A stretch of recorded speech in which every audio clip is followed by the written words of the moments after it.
If you're trying to make a new adaptation of a Stephen King book that's also a kind of remake of a cult sci-fi classic from Arnold Schwarzenegger's 80s heyday, you might end up kind of a child of two worlds. And Edgar Wright's version of The Running Man aims to do just that, but the trick with trying to hit the center of a Venn diagram is that you might accidentally end up in the middle of the road.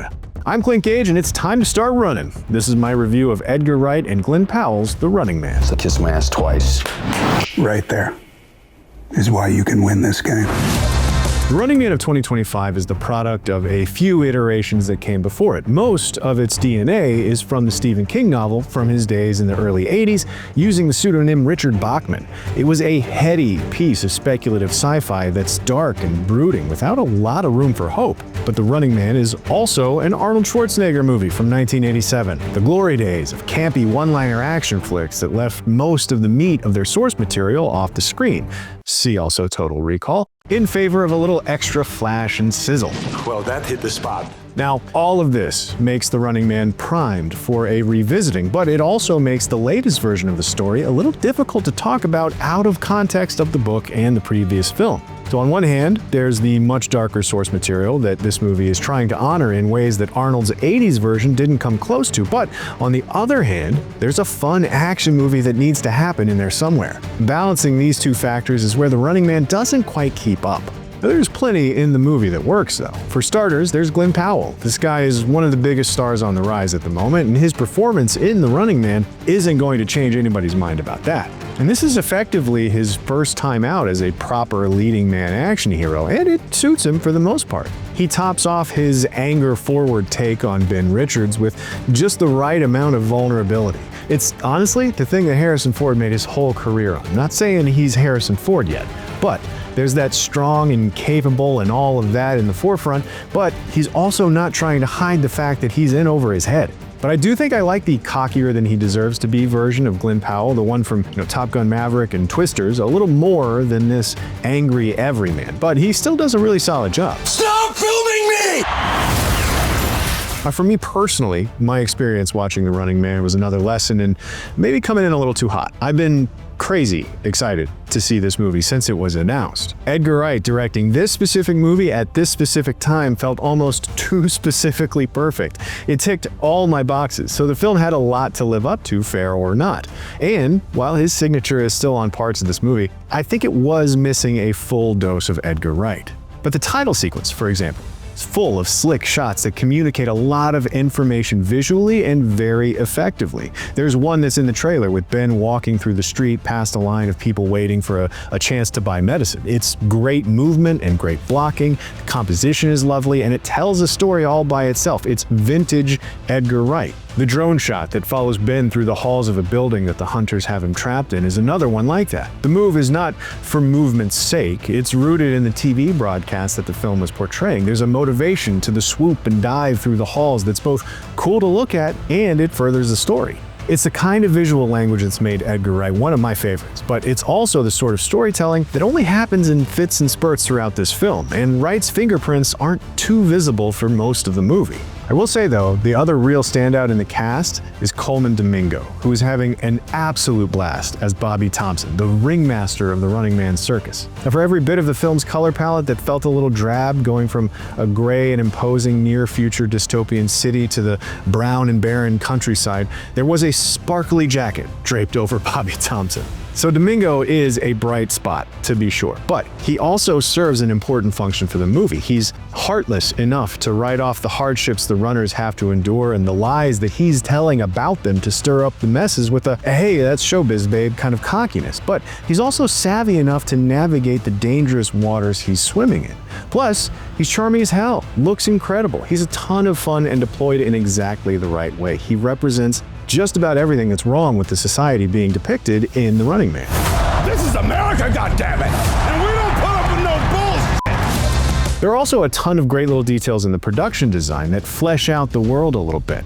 Things like a gender-swapped version of Auntie Sam saying, "I want you" on the cover of a magazine, and a fun Easter egg about who's on the dollar bills these days. These things depict a society that's given over to its baser instincts. They're a smart brand of throwaway joke that tries to keep the mood light where it can. But It's kind of the biggest issue with The Running Man of 2025. Thematically, it seems to work against itself sometimes. Like I mentioned up top, there's a danger when you don't pick a lane that you might end up in the middle of the road. King's novel was bleak science fiction that went hard. Schwarzenegger's was a campy explosion of satire, and Wright's version is a little bit of both, but not fully either one.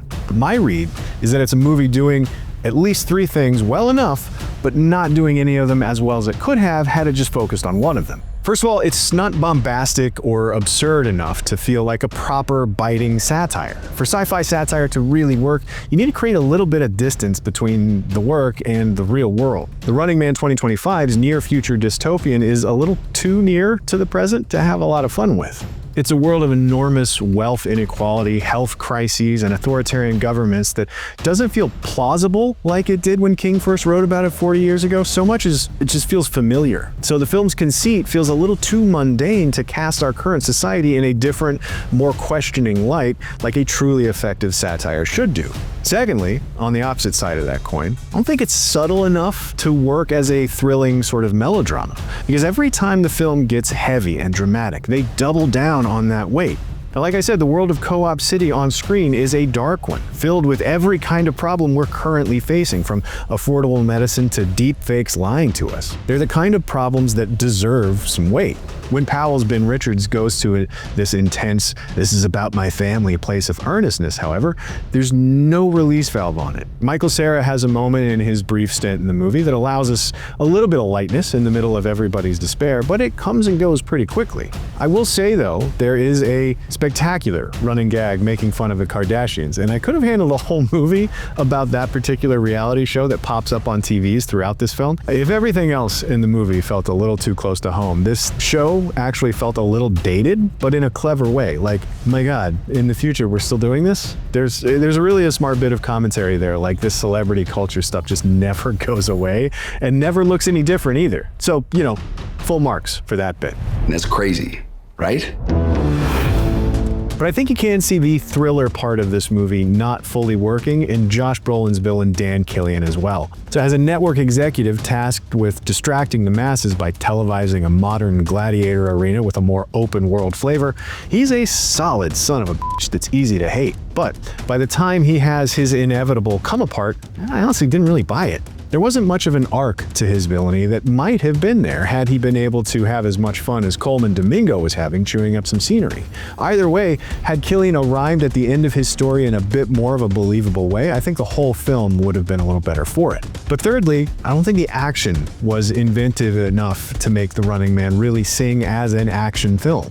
There are fun set pieces, for sure, the aforementioned drone shot for one, the big bridge explosion from the trailers is another, but it's hard out there to make an action movie memorably action forward these days, and I don't think The Running Man quite gets there. And this issue in particular is not a foreign idea to Edgar Wright's work. Take Baby Driver, for example. It was a good enough excuse to make incredible car chases. Let's be honest, I don't remember much else about that movie outside of love the car chases, bet they had fun making it. The action in The Running Man, I don't think has that kind of staying power.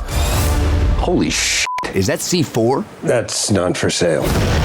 So, all of that to say, this film ends up trying out satire, drama, and action, but instead of being the prime example of all three at the center of that Venn diagram, it's just kind of in the middle of the road at that intersection. And listen, history might be kinder to this movie than I'm being, having just walked out of the theater here in 2025. Ultimately, the ideas central to this story existing in the first place are hitting a little too close to home right now to fully enjoy sitting with this movie.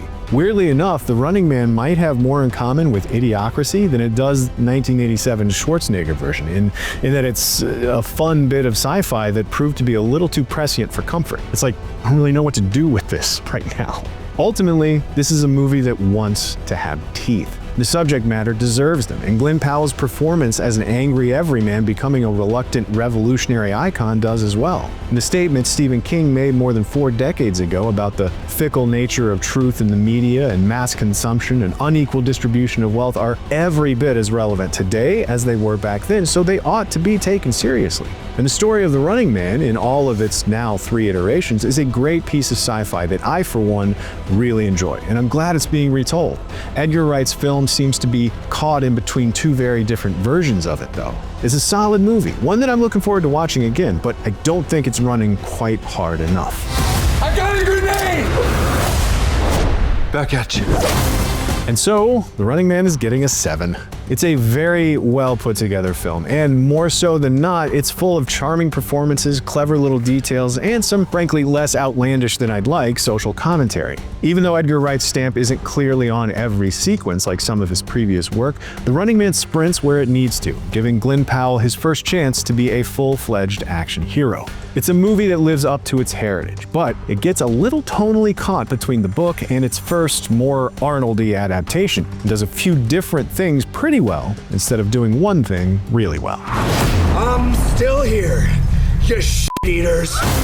And that's what I thought of The Running Man from Edgar Wright and Glen Powell. Let me know what you think of the original. You a bigger fan of the book or Arnold's version?